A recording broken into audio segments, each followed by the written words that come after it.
اللہم صلی علی محمد وعلی آل محمد وبارک وسلم۔ تمام سننے والوں کو السلام علیکم۔ سورۃ النساء آیت نمبر 26 سے لے کر 33 تک۔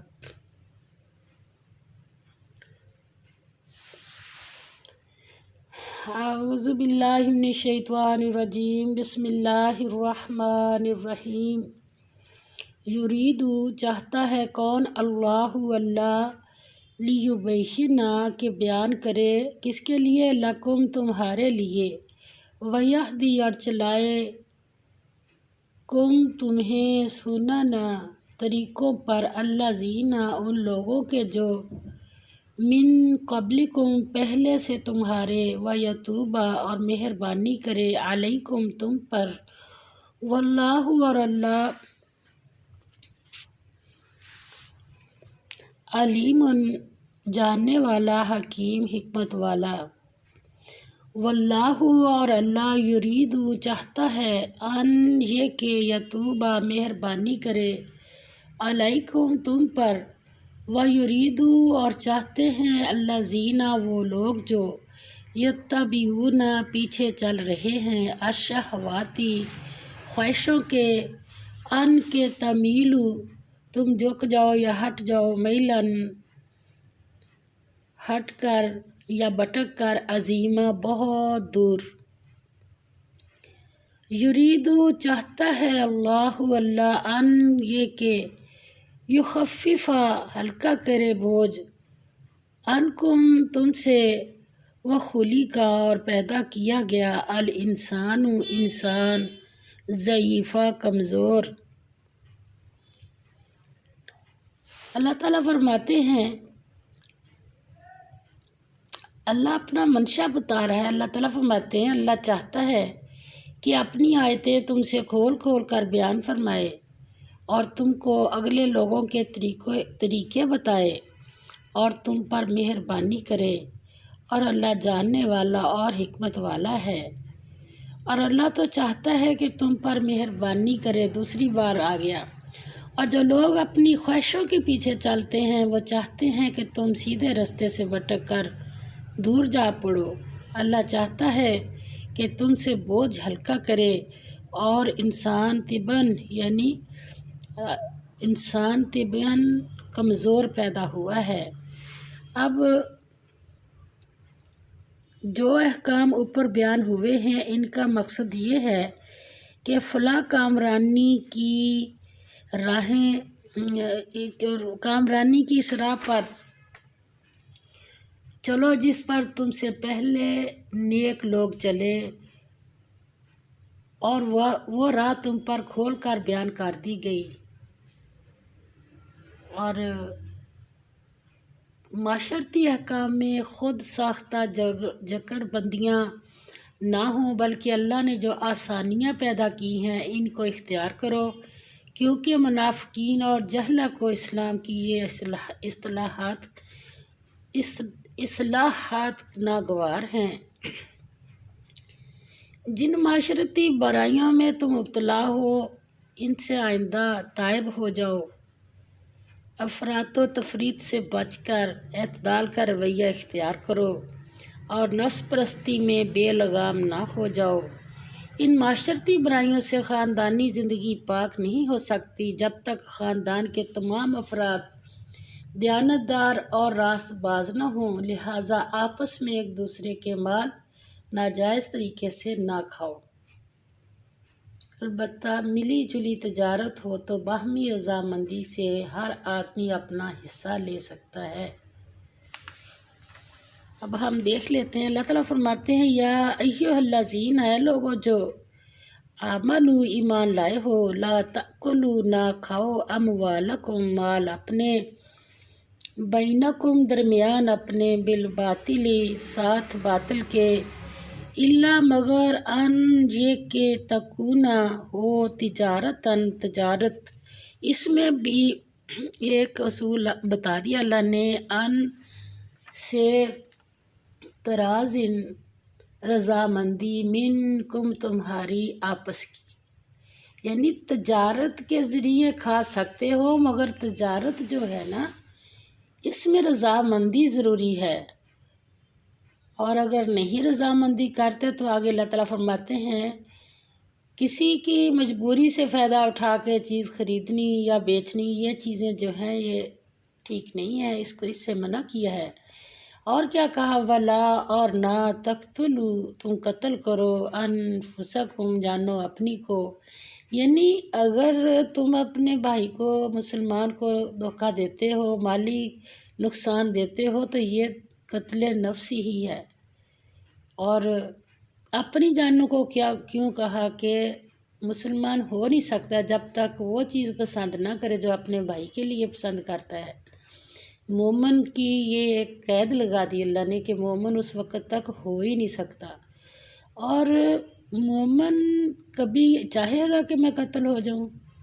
کوئی بھی بندہ اپنے لیے نہیں چاہے گا، تو اس لیے کہا کہ ولا تقتلوا اور نہ تم قتل کرو انفسکم جانو اپنی کو، انا بے شک اللہ کانا ہے بکم تم پر رحیمہ مہربان، ومن اور جو کوئی یفعل کرے گا ذالک ایسا کام، عدواناً تعدی سے، و ظلماً اور ظلم سے، فسوف پس ان قریب نصلیہ ہم ڈالیں گے اس کو نارن آگ میں، وکانا اور ہے ذالک یہ علی اللہ اللہ پر یسیرا آسان۔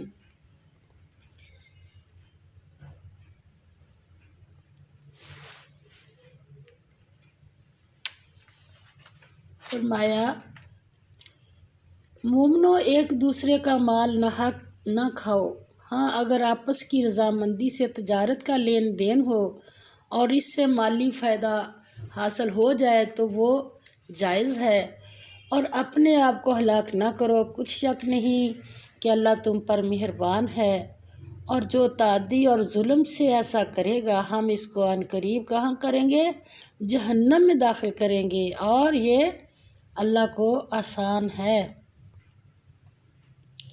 آپس میں ایک دوسرے کا مال جو ہے ناجائز طریقے سے نہ کھاؤ، البتہ ملی جلی تجارت ہو تو باہمی رضامندی سے ہر آدمی اپنا حصہ لے سکتا ہے۔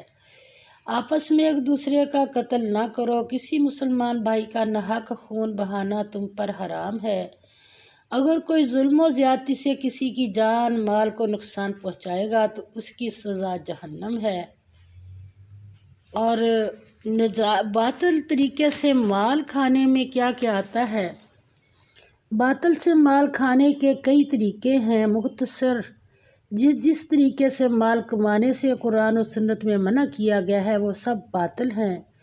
ابو ہریرہ رضی اللہ تعالیٰ عنہ کہتے ہیں کہ ایک دفعہ آپ صلی اللہ علیہ وسلم کا ایک غلہ کے ڈھیر سے گزر ہوا، آپ صلی اللہ علیہ وسلم نے اپنا ہاتھ اس میں داخل کیا تو انگلیوں کو نمی محسوس ہوئی۔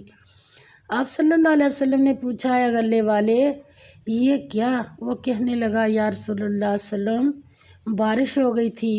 آپ صلی اللہ علیہ وسلم نے فرمایا تو نے اس نمدار غلے کو ڈھیر کے اوپر کیوں نہ رکھا کہ لوگ اسے دیکھ لیتے؟ پھر فرمایا جس نے دھوکہ دیا اس کا مجھ سے کوئی تعلق نہیں۔ اور تجارت کے بارے میں نبی پاک حضرت ابو ہریرہ، یہ مسلم کی حدیث ہے، اور حضرت ابو ہریرہ رضی اللہ تعالیٰ عنہ کہتے ہیں کہ آپ صلی اللہ علیہ وسلم نے فرمایا بائع اور مشتری صرف اس حال میں جدا ہوں، یعنی خریدنے والا اور بیچنے والا اس حال میں جدا ہوں کہ وہ ایک دوسرے سے راضی ہوں۔ یہ ترمذی کی حدیث ہے۔ ایک دوسرے کو قتل نہ کرو، گویا حرام مال کھا کے معاشی قتل نہ کرو، اور جسمانی قتل بھی نہ کرو، اور بھی کوئی ایسا کام نہ کرو جو دنیا اور آخرت میں تمہیں ہلاکت سے دوچار کر دے، یعنی جو سمجھتے بوجھتے اللہ کی معصیت کرے گا اس کی سزا جہنم ہے۔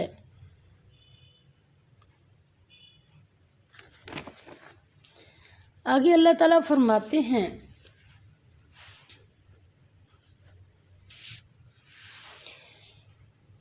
ان تجتنبوا، اگر تم اجتناب کرو گے کبائرہ بڑے گناہوں سے، ما تنہون وہ کہ تم کو منع کیا جاتا ہے، عنہ جن سے، نکفر ہم مٹا دیں گے، دور کر دیں گے، عنکم تم سے، سیئاتکم چھوٹے گناہ تمہارے، وندخلکم اور ہم داخل کریں گے،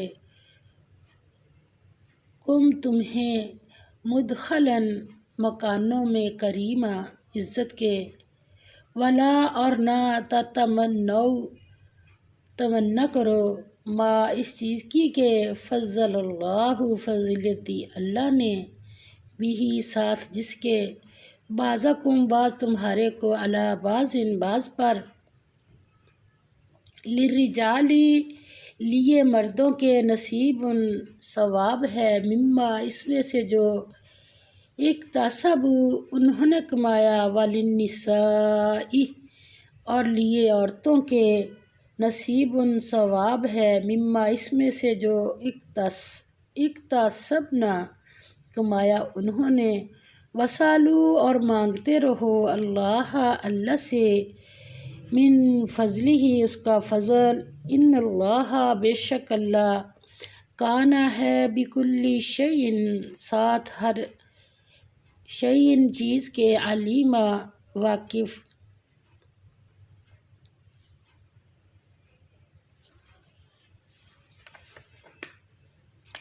فرمایا وَلِكُلِّ اور ہر ایک کے لیے، جعلنا مقرر کیے ہم نے، موالیہ وارث، مما اس میں سے جو، ترکا چھوڑ دیں، الوالدانی ماں باپ، والاقربون اور رشتہ دار، والذین اور جن لوگوں سے، عقدت بندھے ہوں، ایمانکم عہد تمہارے، فآتوہم پس دو ان کو، نصیبہم حصہ ان کا، ان اللہ بے شک اللہ، کانا ہے، علی پر، کلی ہر شیء چیز کے، شہیدا نگران۔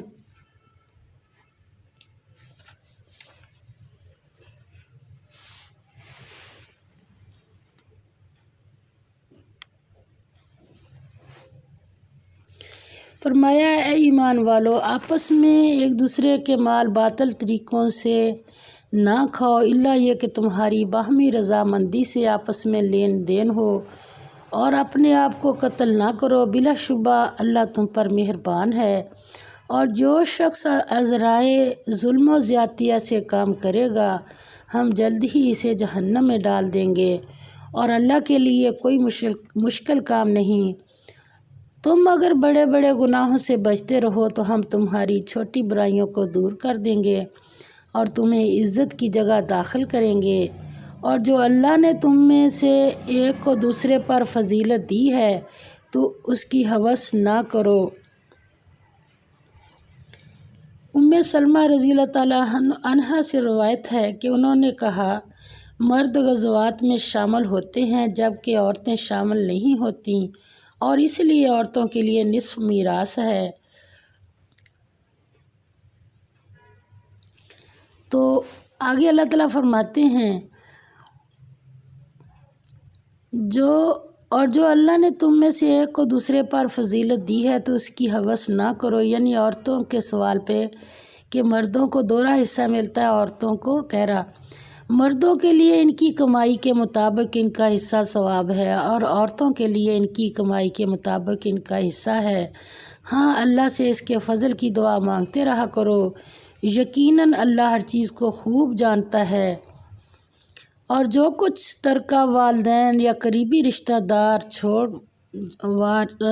چھوڑیں، ہم نے ان کے وارث مقرر کر دیے ہیں، اور جن لوگوں سے تم نے عقد موالات باندھ رکھا ہے انہیں ان کا حصہ ادا کرو، یقیناً اللہ تعالیٰ ہر چیز پر حاضر ہے۔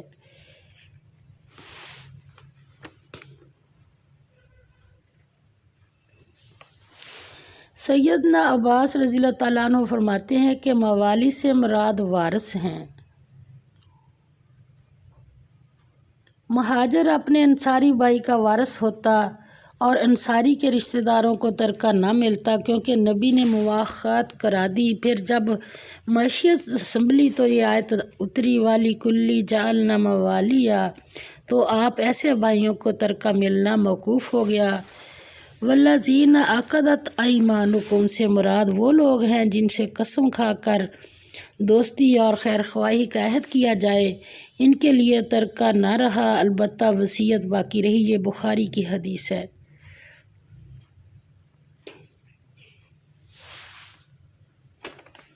اللہ تعالیٰ ہمیں صحیح پڑھ کر صحیح عمل کی توفیق عطا فرما دے، اور جو ہم پڑھیں اس پر ہمیں عمل کی توفیق عطا فرما دے۔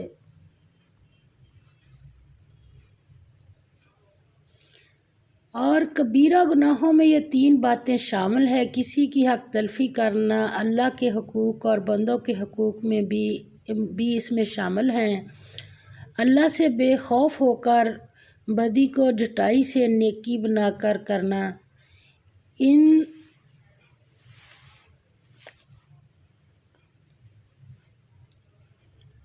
ان روابط کو توڑنا یا ان میں بگاڑ پیدا کرنا جن پر پورے تمدن کے نظام کی بقا ہو۔ اس میں خاندان اور معاشرے کے مختلف اداروں کے روابط میں انتشار اور انارکی پیدا کرنا، علاقائی اور طبقاتی نزاعات پیدا کرنا، تمدن کے امن و سکون میں بگاڑ پیدا کرنا وغیرہ شامل ہیں۔ پہلی چیز قرآن پاک نے بحکم کا لفظ استعمال کیا، دوسری کے لیے فسق اور معصیت کے الفاظ لکھے ہیں، اور تیسری کے لیے فجور کی اصطلاح آتی ہے۔ فرمایا اگر کسی شخص کو کسی بات میں اللہ نے فضیلت اور برتری دی ہے تو اس کی ہوس نہ کرو، کیونکہ ایسی حرص سے باہمی حسد اور بغض جنم لیتے ہیں جو دنیا میں فتنہ فساد کا ذریعہ بن جاتے ہیں، کیونکہ اللہ نے دنیا کے کارخانے کو چلانے کے لیے اپنی حکمت اور مصلحت کے تحت تمام انسانوں کو یکساں نہیں بنایا، بلکہ ان کے درمیان بے شمار حیثیتوں سے فرق رکھا۔ اسی فرق سے دنیا کے نظام کی گوناگونی قائم ہے۔ اگر معاشرے میں مصنوعی طریقوں سے اس کی فطری تقسیم کو مٹا کر غیر فطری چیزیں رائج ہوں گی تو ایک نیا فساد جنم لے گا۔ اس کی واضح تصویر مغرب اور مشرق کے مصنوعی نظاموں میں دیکھی جا سکتی ہے۔ نزول قرآن سے پہلے تمام دنیا میں یہ اعتقاد قائم تھا کہ کامل انسان کا وجود صرف مردوں ہی کی جنس میں ہے۔ عورتیں اپنا کوئی مستقل وجود نہیں رکھتیں، وہ صرف اس لیے پیدا کی گئی ہیں کہ وہ مردوں کا تمتع بن کر رہیں گی اور ان کی چاکری اور پرستاری میں اپنا وجود فنا کر دیں گی۔ لیکن قرآن نے اس کے خلاف آواز بلند کی اور کہا کہ اللہ نے نوع انسانی کو مرد اور عورت کی 2 جنسوں میں تقسیم کیا ہے۔ یہ دونوں یکساں طور پر اپنا مستقل وجود اور تشخص رکھتے ہیں، اور دونوں اپنے اپنے دائرہ کے اندر اپنے اعمال رکھتے ہیں۔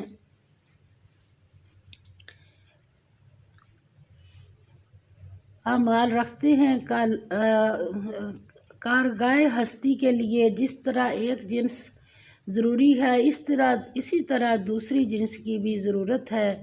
انسان کی خاندانی زندگی کے لیے یہ 2 مساوی وجود اس لیے پیدا کیے گئے ہیں کہ ایک دوسرے سے مل کر ایک اجتماعی زندگی کے نظام کی تشکیل ہو سکے۔ اس اجتماعی نظام کو برقرار رکھنے کے لیے ایک کو دوسرے پر فضیلت دی۔ ایسی ہی فضیلت مردوں کو عورتوں پر ہے۔ مرد عورتوں کی معیشت ضروریات کا ذریعہ ہے اور اس لیے سربراہی بھی اس کے حصے میں آئی۔ عورتیں اس خیال سے دلگیر نہ ہوں کہ وہ مرد نہ ہوئیں، وہ یقین کریں کہ ان کے لیے بھی علم و فضیلت کی جملہ راہیں کھلی ہیں۔